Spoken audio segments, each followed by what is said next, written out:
Chapter 5 Starts in Fitz. Hey, Finland! On Tuesday, the first day of school, Arya walked quickly to her first period English class. She turned to see Noel Kahn in his Rosewood day sweater vest and tie, jogging toward her. Hey, Arya nodded. She kept going. You bolted from our practice the other day, Noel said, siding up next to her. You expected me to watch? Arya looked at him out of the corner of her eye. He looked flushed. Yeah, we scrimmaged. I scored 3 goals. Good for you, Arya deadpanned. Was she supposed to be impressed? She continued down the Rosewood Day hallway, which she'd unfortunately dreamed about way too many times in Iceland. Above her were the same eggshell white vaulted ceilings. Below her were the same farmhouse cozy wood floors. To her right and left were the usual framed photos of stuffy alums, and to her left, incongruous rows of dented metal lockers. Even the very same song, the 1812 Overture, hummed through the PA speakers. Rosewood played these between class musics because it was mentally stimulating. Sweeping by her were the same exact people Arya had known for a gazillion years, and all of them were staring. Arya ducked her head. Since she'd moved to Iceland at the beginning of 8th grade, the last time anyone had seen her, she was part of the grief-stricken group of girls whose best friend freakishly vanished. Back then, whenever she went, people were whispering about her. Now it felt like she'd never left, and it almost felt like Allie was still here. Arya's breath caught in her chest when she saw a flash of blonde ponytails swishing around the corner to the gym. And when Arya rounded the corner past the pottery studio, where she and Allie used to meet between classes to trade gossip, she could almost hear Allie yelling, "Hey, wait up!" She pressed her hand to her forehead to see if she had a fever. So, what class do you have first? Noel asked, still keeping pace with her. She looked at him, surprised, and then down at her schedule. English. Me too. Mr. Fitz? Yeah, she mumbled. He any good? Dunno, he's new. Heard he was a Fulbright scholar, though. Arya eyed him suspiciously. Since when did Noel Kahn care about a teacher's credentials? She turned around a corner and saw a girl standing in the English room doorway. She looked familiar and foreign all at the same time. This girl was model thin, had long red-brown hair, and wore a rolled-up blue-plaid rosewood uniform skirt, purple platform wedged heels, and a Tiffany charm bracelet. Arya's heart started to pound. She'd worried about how she might react when she saw her old friends again. And here was Hannah. What had happened to her? Hey, Arya said softly.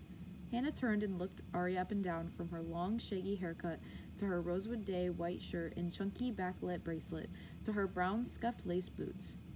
A blank expression crossed her face, and then she smiled. Oh my God, Hannah said. At least it was still Hannah's same-pitched voice. Where were you? Czechoslovakia? Yeah, Arya answered. Close enough. Cool, Hannah gave Arya a tight smile. Kirsten looks like she's gone off South Beach, interrupted a girl next to Hannah. Arya turned her head sideways, trying to place her. Mona Vanderwall? The last time Arya saw her, Mona had put a billion teensy braids in her hair and was riding her razor scooter. Now she looked even more glamorous than Hannah. Doesn't she? Hannah agreed. She then gave Arya and Noel, who was still standing there, an apologetic shrug. Sorry guys, can you excuse us? Arya headed into the classroom and fell into the first desk she saw. She put her head down and took heaving, emotional breaths. Hell is other people, she chanted. It was her favorite quote by the French philosopher Jean-Paul Sartre, and a perfect mantra for Rosewood. She rocked back and forth for a few seconds in full freak-out mode. The only thing that made her feel better was the memory of Ezra, that guy she'd met at Snooker's, at the bar. Ezra had followed her into the bathroom, grabbed her face, and kissed her. Their mouths fit perfectly together. They didn't bang teeth once. His hands floated all over the small of her back, her stomach, her legs. They'd had such a connection. And okay, fine, some might say it was just a tongue connection, but Arya knew it was more. She'd felt so overcome thinking about it last night, she'd written a haiku about Ezra to express her feelings. Haikus were her favorite kind of poem.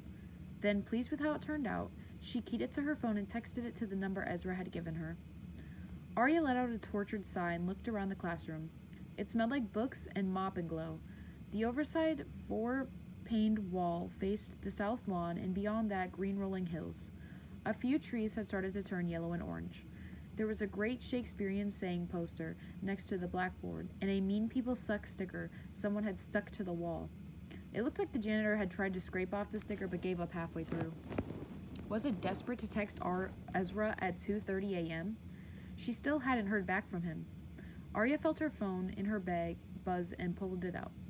The screen read, "New text message." Her stomach swooped, relieved and excited and nervous all at once. But as she clicked read, a voice interrupted her. "Excuse me, you can't use your cell in school." Arya covered her phone with her hands and looked up. Whoever had said that, the new teacher, she guessed, stood with his back to the rest of the room and was writing on the chalkboard. Mr. Fitz was all he had written so far. He was holding a memo with Rosewood's insignias on the top. From the back, he looked young. A few of the other girls in the class gave him an apprehensive once-over as they found seats. The now fabulous Hannah even whistled. "I know, I'm the new guy," he went on, writing AP English under his name, "but I have this handout from the front office. Some stuff about no cell phones in school." Then he turned. The handout fluttered out of his hand and onto the linoleum floor. Arya's mouth instantly went dry. Standing in front of the classroom was Ezra from the bar.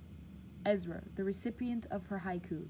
Her Ezra, looking lanky and adorable in rosewood jacket and tie, his hair combed, his buttons buttoned correctly, and a leather-bound lesson planner under his left arm. Standing at the blackboard and writing Mr. Fitz AP English. He stared at her, his face draining of color.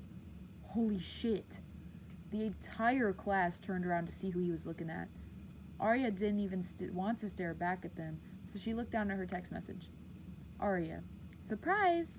I wonder what your pig puppet would have to say about this. A. Holy shit indeed.